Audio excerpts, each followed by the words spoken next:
This is Jeremy Burgess, the Detroit market expert from Urban Detroit Wholesalers, and welcome to another episode of Detroit Investor TV.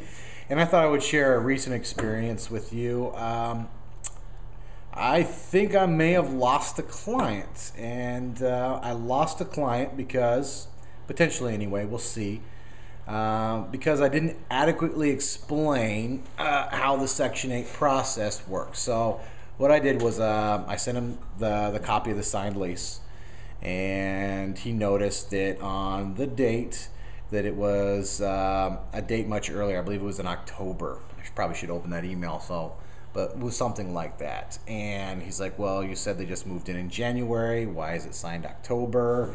And because I didn't adequately explain the Section 8 qualification process, he's obviously freaked out. There's obviously a lot of scam artists in Detroit, so I did send him an email explaining that. But I thought this would be a perfect opportunity for a Detroit Investor TV episode. So here's how Section 8 works, and here's what I do.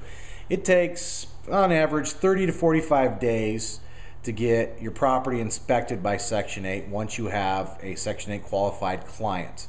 So what I do is I have them sign a lease before I even start the rehab, because even if it's a big rehab, I can knock it out typically in 30 days, maybe 40 if weather's not cooperating, which it sure hasn't this year with all the snow and ice we're getting. So now once the rehab is complete, you request that inspection, which I actually do a little earlier on to speed up the process.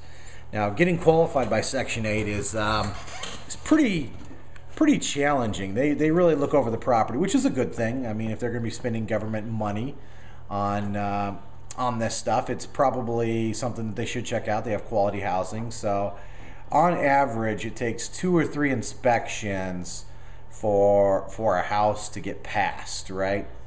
So in this case, it was on the 3rd inspection that it was actually passed, which was, I believe, actually I have it right here in front of me, December 14th, right? And after it's passed, you actually have to send it to, in this particular case, it was DHC, which is Detroit Housing Commission, Section 8. There's a lot of different Section 8 offices, by the way. So, and I've done an episode on that. And then they say yay or nay to the tenant moving in. Obviously, if it's passed and they're already qualified, they said yay. Tenant moved in January 3rd. On the lease, said $850. That's what I wanted for the property. Section 8 and I negotiated back and forth, blah, blah, blah. Anyway, ended up recently settling on $835, which is what I posted on the website. Now, after this process, so it's a date that the tenant moves in, not the date of the signed lease. I just jumpstart the process so it doesn't drag on for 4 or 5 months to get somebody in the house, because obviously I don't want to be paying utility bills and property taxes and insurance any longer than I absolutely have to, and want to get the house filled, right? So January 3rd is the move-in date. That's the effective date. Then Section 8 actually has to approve the actual rent amount, and they wanted to give me $800. I wanted to get $850.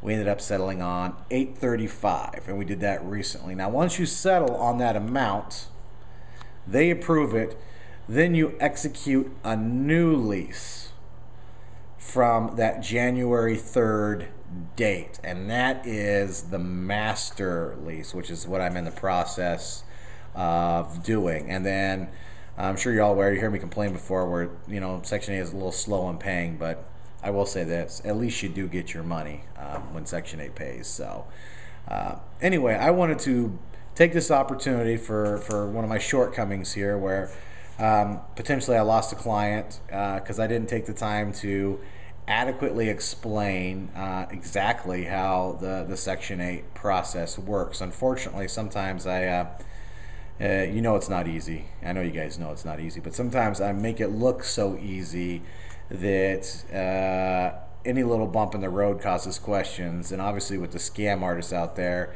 and I know I've done plenty of posts on those before, and you guys mostly know who those people are, it does cause people to question any little inconsistency. And when somebody like myself hasn't taken the time to appropriately educate somebody on how the Section 8 process works, it can cause a little bumps in the road. So if you're thinking about investing in Detroit, hopefully that explains Section 8 better to you.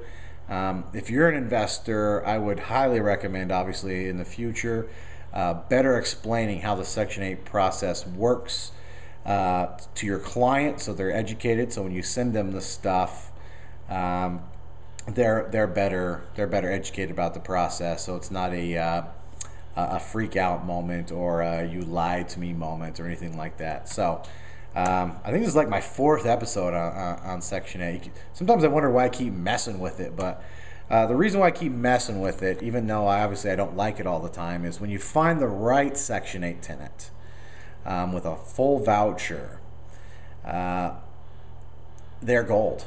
They're gold. They're absolutely gold. You know, once you start getting paid and you get through that tenuous process with Section 8, and it is a full voucher, and you don't have to worry about them coming to the table with any money, it's a good, easy way to get paid. And generally speaking, I'm averaging about 2 years for my Section 8 tenants in my property. I even have some with 3 and 4 years now. So it takes a lot of upfront work.